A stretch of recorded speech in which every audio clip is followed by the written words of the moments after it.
Janata Dal United के प्रखंड अध्यक्ष श्री चंद्रशेखर सिंह जी, मंच के संचालक आलमनगर मंडल के अध्यक्ष भारतीय जनता पार्टी के श्री सुबोध ऋषिदेव जी,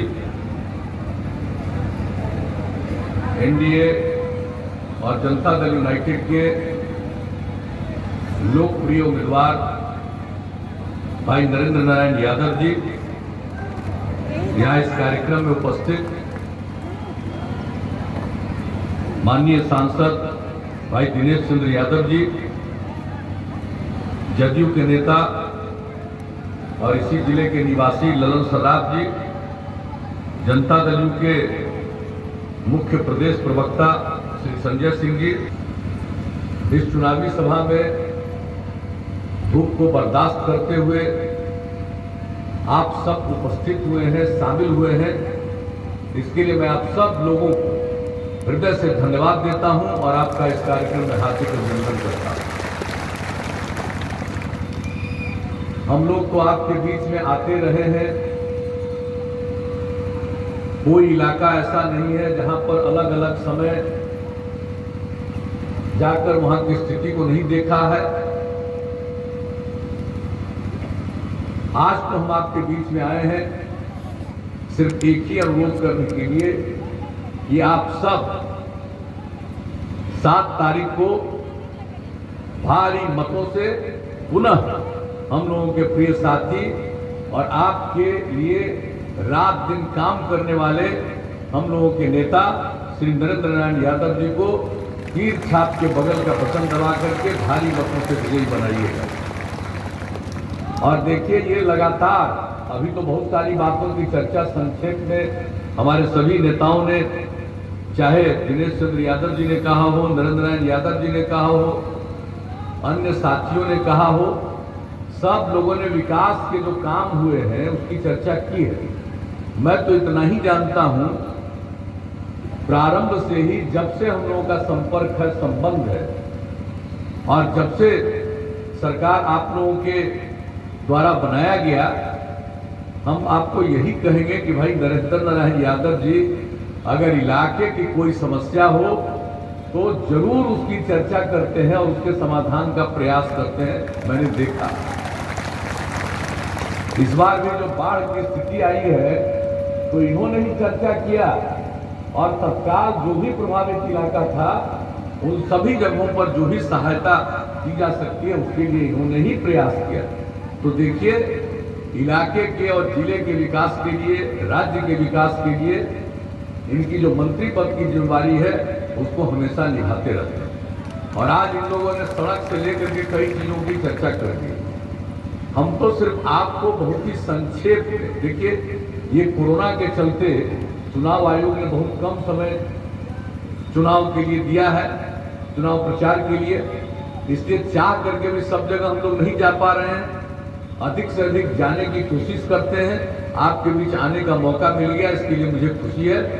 तो संक्षेप में ही हम कुछ बातों की चर्चा करना चाहते हैं। अब देख लीजिए, जब आप लोगों ने हम लोगों को काम करने का मौका दिया तो उस समय क्या हालत है, गांव हो या शहर का, क्या स्थिति में सुधार आया, अपराध पर नियंत्रण, आर्थिक स्थिति में सुधार, विकास का काम। और हम लोग क्या कहते थे जब 2005 में न्याय यात्रा पर निकले थे, जब आप लोगों ने सरकार जब बनी, आपने मौका दिया हम लोगों को काम करने का, उसके पहले जो हम घूम रहे थे तो सब जगह न्याय यात्रा में हमने क्या कहा था कि हम लोग न्याय के साथ विकास के मार्ग पर चलेंगे। और उसका मतलब है हर इलाके का विकास और समाज के हर तबके का उत्थान। और जो हाशिए पर है, किनारे पर है, उनके लिए विशेष पहल करके उनको मुख्य धारा से जोड़ना। तो आप बता दीजिए, वही किया। इस राज्य का ऐसा कोई इलाका नहीं है जिसकी कोई उपेक्षा हुई हो, उसके लिए काम नहीं। और समाज के हर तबके के लिए हम लोगों ने काम किया। और जो लोग किनारे थे उनके लिए विशेष पहल की। आप सबको मालूम है महिलाएं कितनी कम जनप्रतिनिधि हुआ करती थी। हम लोगों ने 50% का आरक्षण जनप्रतिनिधित्व के लिए पंचायती राज संस्थाओं में, नगर निकायों में किया। 3 बार चुनाव हुआ, अब कितनी बड़ी संख्या में महिलाएं जनप्रतिनिधित्व कर रही हैं। शुरू में बहुत लोग मेरा मजाक उड़ा रहे थे कि महिला को इतना दे रहे हैं।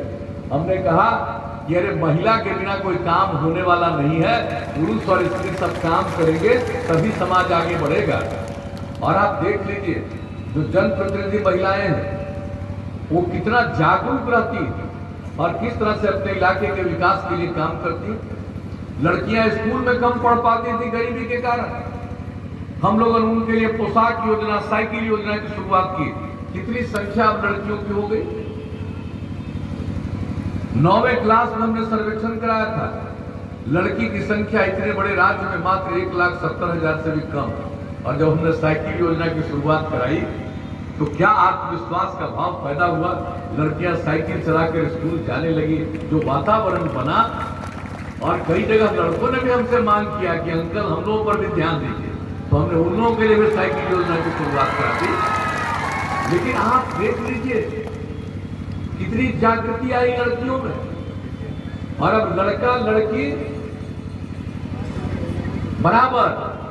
और इस बार जो मैट्रिक की परीक्षा हुई तो मुझे तो बड़ी खुशी हुई कि लड़कों से भी थोड़ा ज्यादा लड़कियां ही थी मैट्रिक की परीक्षा में। सोच लीजिए जरा, तो कितना एक एक काम किया। जो बहुत लोग प्राथमिक विद्यालय भी जा नहीं पाते थे, हमने उसका सर्वेक्षण कराया। ये कौन लोग हैं? सबसे ज्यादा या तो महादलित समुदाय के थे या अल्पसंख्यक समुदाय के। उनके लिए हम लोगों ने टोला सेवक, तालमी मरकज, स्वयं सेवक का शुरू किया काम। और 30,000 लोगों को पूरे बिहार में लगाया और उनको 60 साल की उम्र तक के लिए काम हम लोगों ने सौंप दिया। कितनी बड़ी संख्या में सब जाने लगे। अब स्कूल से बाहर रहने वालों की संख्या न के बराबर। तो कहने का मतलब जो काम किया, और महिलाओं को आगे बढ़ाने के लिए और ज्यादा काम। और पंचायती राज संस्थाओं में जो महिलाओं के लिए आरक्षण, तो अनुसूचित जाति के लिए 16%, अनुसूचित जनजाति के लिए 1% और अति पिछड़े वर्ग के लिए 20% का आरक्षण। अति पिछड़े वर्ग के लोगों का कहां जनप्रतिनिधित्व करने का मौका मिलता था। और जब ये काम किया गया तो आज उनकी इज्जत कितनी बढ़ी, कितनी बड़ी संख्या में सब जनप्रतिनिधित्व कर रहे हैं। आज सब तरह का सम्मान और इज्जत प्राप्त हुआ। तो एक एक काम जो किया गया, हर तबके के विकास के लिए जो हमने कहा किनारे पर थे उनको मुख्य धारा से जोड़ने के लिए, और महिलाओं के लिए तो उनकी जागृति के लिए और भी हमने काम किया। जिनको काम करने का मौका मिला था उन्होंने तो इन सब चीजों की कभी चिंता नहीं की। आप समझ लीजिए, हमने जीविका समूह, आप सबको मालूम है, हमने वर्ल्ड बैंक से कर्ज लेकर के उसकी शुरुआत कराई। और जो जीविका समूह में महिलाओं को जोड़ा, कितनी उनमें जागृति आई है। 10 लाख जीविका समूह, अब 1 करोड़ 20 लाख से भी ज्यादा महिलाएं स्वयं सहायता समूह, जीविका समूह से जुड़ गई है। कितनी जागृति आई है उनमें। और समाज को आगे बढ़ाने में कितनी बड़ी भूमिका हो रही है। तो ये सब काम और जो विकास का जो निर्माण कार्य है, सबकी चर्चा हमारे साथियों ने कर दी है। लेकिन आप बताइए, आपदा के बारे में पहले कोई धारणा थी? जब बाढ़ आता था, आपदा की स्थिति उत्पन्न होती थी, तो पहले कोई किसी के मन में इन सब चीजों का विचार था? लेकिन जब हम लोगों को काम करने का मौका आप लोगों ने दिया तो हम लोगों ने उसके लिए एक एक काम किया। और सबको मालूम है जो कोसी की त्रासदी आई 2008 में, तो किस तरह से इसके लिए काम किया गया, कितना संकट आया था, एक एक चीज को देखा। और हमारे भाई नरेंद्र नारायण यादव भी थे, इनको तो हमने कह दिया था आप मधेपुरा में रहिए, किस तरह से पानी के बीच में इनको रहना पड़ा था। सब लोगों को जो जिम्मेदारी सौंपी गई और जो काम हुआ, और जिस तरह से यहाँ के लिए हमने शुरू से कहा था कि कोसी को और बेहतर बनाएंगे पहले की तुलना में, और उसके लिए हम लोगों ने कर्ज लेकर के वर्ल्ड बैंक से सारा काम करना शुरू किया। कितना काम कराएगा एक एक चीज। और आप जान लीजिए, जो आपदा प्रबंधन के लिए काम हुआ, शुरू में जो आपदा आ गई उसको लेकर के तो राज्य सरकार की सब जगह आलोचना हो रही थी, लेकिन जो आपदा का काम किया गया, अंत में पूरे देश में मीडिया के लोगों ने, सब लोगों ने बिहार सरकार को पुरस्कृत किया, बिहार की प्रशंसा की कि कितना काम हो रहा है। बाहर से जो लोग आते थे उनको लगता था कि अरे एक साथ इतने लोगों को रखेंगे कैसे होगा। तो हर चीज नए ढंग से हम लोगों ने किया। तो आप सबको मालूम है, जब भी आपने मौका दिया हम लोगों ने सेवा की। और पहला 5 साल, उससे भी ज्यादा दूसरा 5 साल, तीसरे 5 साल में और काम। और इस बार हम लोगों ने क्या कहा था, जो काम करने का मौका दिया हम लोगों ने। अब सोच लीजिए पहले क्या स्थिति थी, ललटेन का जमाना था, बिजली की क्या स्थिति खराब थी। गांव की बात तो छोड़ दीजिए, शहरों में भी नहीं, हम लोगों ने उसकी स्थिति में सुधार किया। और इस बार 15 में क्या कह दिया था, हमने कहा था कि अगर अगला मौका मिलेगा हर घर बिजली पहुंचा देंगे। 2018 का हम लोगों का लक्ष्य था और 2018 के 2 महीना पहले ही हम लोग इसको पहुंचा दिए। अब आप सोच लीजिए, जर्जर तार को बदल दिया और अब और लोग बिजली ले रहे हैं। अब सिंचाई के लिए भी बिजली की व्यवस्था, तो ये सारा काम किया गया। अब उसके अलावे हर घर शौचालय, पूरे देश की योजना, यहां भी लगभग काम पूरा। हम लोगों ने क्या कहा था, हर घर नल का जल पहुंचाएंगे, उसके लिए कितना तेजी से काम हो रहा, बहुत बुलंदी से काम हो रहा। हर घर तक पक्की गली और नाली का निर्माण, ये काम लगभग पूरा।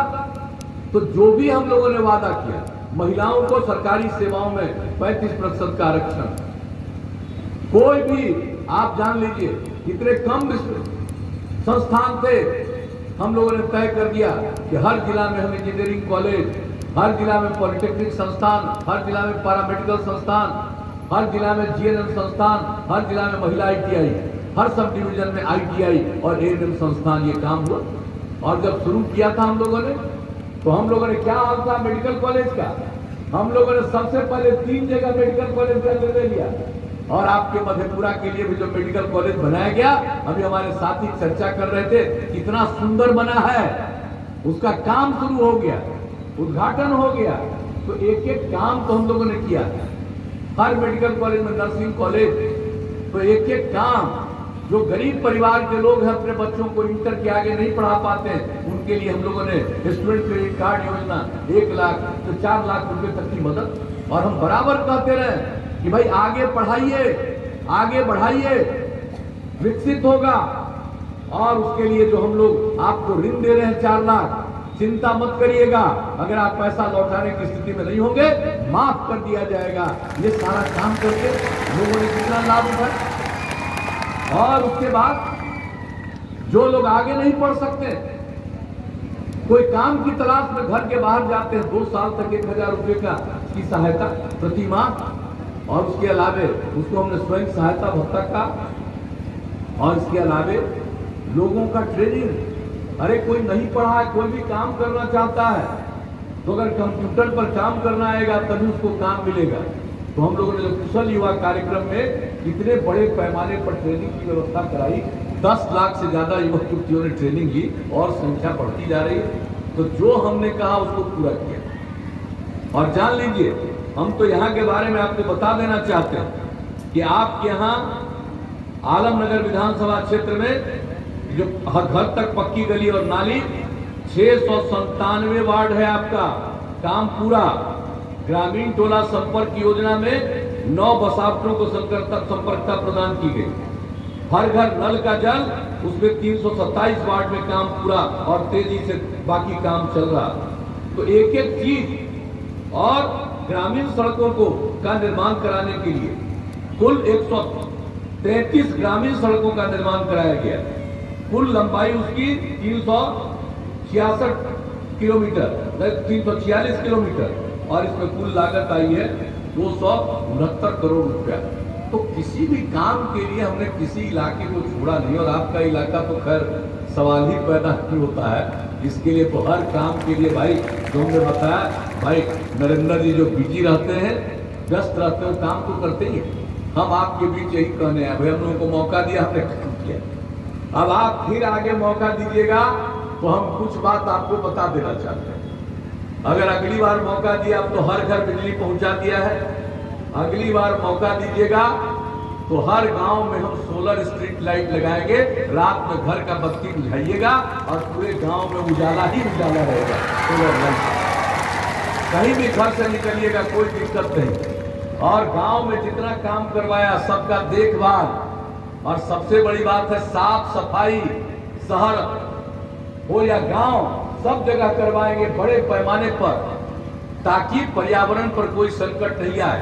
आपको जानते हैं पर्यावरण के संरक्षण के लिए जल जीवन हरियाली अभियान हम लोगों ने चलाया, कितना बड़ा अभियान चलाया। और आप जानते हैं लोग चर्चा बहुत नहीं करते हैं, लेकिन आप जान लीजिए अभी पिछले महीने 24 तारीख को यूनाइटेड नेशन ने हमको अनुरोध किया कि आप बिहार में जो काम की उस पर आप वहीं से कुछ बता दीजिए। हमने उस बात को बताया 24 सितंबर को, और उसके बाद ये भी कह दिया कि हमारे जो राष्ट्रपिता हैं बापू, उन्होंने तो 100 साल पहले ही लोगों को अलर्ट किया और कहा कि देखो ये धरती सबकी जरूरत को पूरा करने में सक्षम है, लेकिन लालच को पूरा करने में सक्षम नहीं है, इसलिए लालच मत करो। अब आप बताइए, एक एक बात को हम लोगों ने बताया, तो जो भी जिम्मेवारी आप लीजिए। तो इसीलिए जो हम कह रहे हैं साफ सफाई, ये और क्षेत्र हम नाले का निर्माण करवा रहे हैं, सब कुछ करवा रहे हैं, साफ सफाई बहुत जरूरी है, वो काम हम लोग करवाएंगे ताकि किसी को किसी प्रकार की कठिनाई नहीं आए। और हर खेत तक सिंचाई का पानी उपलब्ध करा देंगे, सिंचाई का इंतजाम हम लोग कराएंगे। अब गांव का आप जान लीजिए, स्वास्थ्य के लिए, शिक्षा के लिए, सबके लिए काम किया है। और जो नई टेक्नोलॉजी बढ़ती जा रही है, केंद्र सरकार की तरफ से भी इस पे जो प्रयास किया जा रहा है, हम लोग अपने राज्य में आप सिर्फ कंप्यूटर पर काम नहीं सिखाएंगे, जो नई टेक्नोलॉजी है उस पर अपने युवक और युवतियों को ट्रेनिंग कराएंगे ताकि और ज्यादा वो काम कर सके, उसकी आमदनी बढ़ सके, लोगों को काम दे सके और बिहार के लोगों को मजबूरी में बिहार के बाहर नहीं जाना पड़े। तो ये सब काम के लिए हम लोगों ने सोच लिया, एक एक चीज उसके लिए।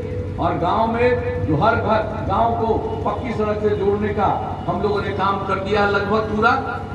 आप जान लीजिए, अगली बार मौका दीजिएगा तो कई गांवों को आपस में जोड़ते हुए मुख्य सड़कों तक जाने के लिए या मुख्य जगहों पर जाने के लिए और सड़क बनवाएंगे ताकि किन्हीं को कोई दिक्कत नहीं महसूस हो। शहर और बाजार में सब जगह सड़कों का आपको बता दिए, सड़कों के चौड़ीकरण का, कितने पुलों का, कौन कौन काम करवाएं।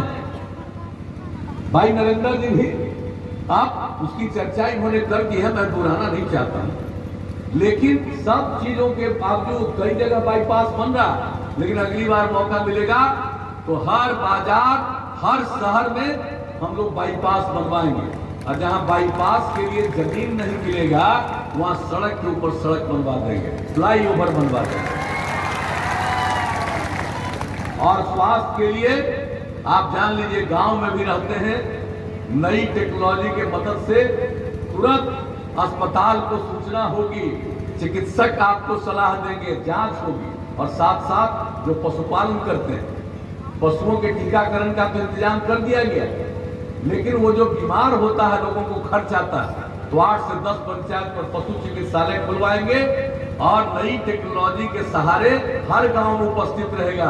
अपने जानवर के बीमारी का खबर दीजिएगा चिकित्सालय में, वहां से डॉक्टर, चिकित्सक तत्काल आपका इंतजाम करेंगे। और पशुओं के इलाज के लिए भी जो दवा की जरूरत होगी वो दवा राज्य सरकार उपलब्ध करा देगी। तो हर चीज,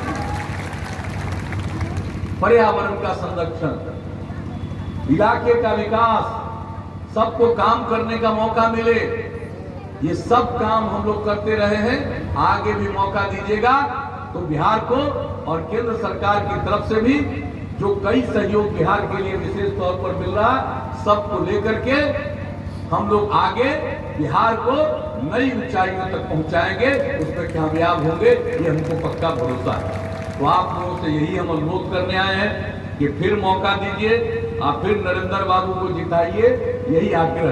तो क्या उम्मीद करके जाए, आज अभी कई जगह पर जितना है, तो जिताइएगा नरेंद्र बाबू को। बहुत अच्छा, बहुत धन्यवाद।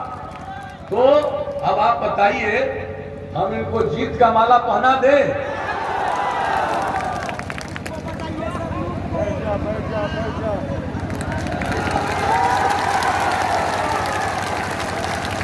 आपकी सहमति से हमने जीत का माला पहना दिया है। अब 7 तारीख को वोट है, एक एक वोट दीजिएगा। और यहाँ पर पहने, उधर भी, सब जगह हम आग्रह करेंगे। देखिए, हम तो आप ही के लिए सबसे ज्यादा काम किए हैं। तो ध्यान रखिएगा, अपना वोट सबसे पहले जाकर के दीजिएगा और तब घर में आइएगा, खाना बनाइएगा और घर के सब लोगों को भी प्रेरित करिएगा, भेजिएगा, ताकि वो वोट देने के लिए जाएं और भारी संख्या में मतदान करें और इनको भारी मतों से विजयी बनाएं। और इसके लिए जो आपने आश्वस्त किया, इसके लिए मैं आपको पुनः आप सबको धन्यवाद देता हूं और आप सबका मैं हार्दिक अभिनंदन करता हूं और आगे के कार्यक्रम में जाने की इजाजत चाहता हूं।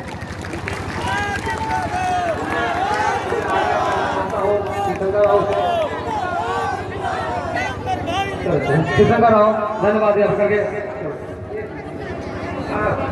अब इस सभा की समाप्ति की अधिघोषणा की जाती है।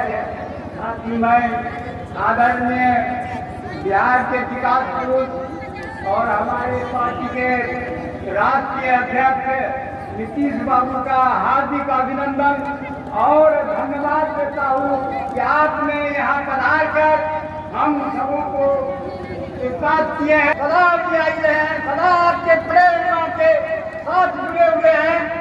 उनके तरफ से मैं आपका कोटि कोटि धन्यवाद अर्पण करता हूँ। जय जदयू जय जय नीतीश कुमार जिंदाबाद।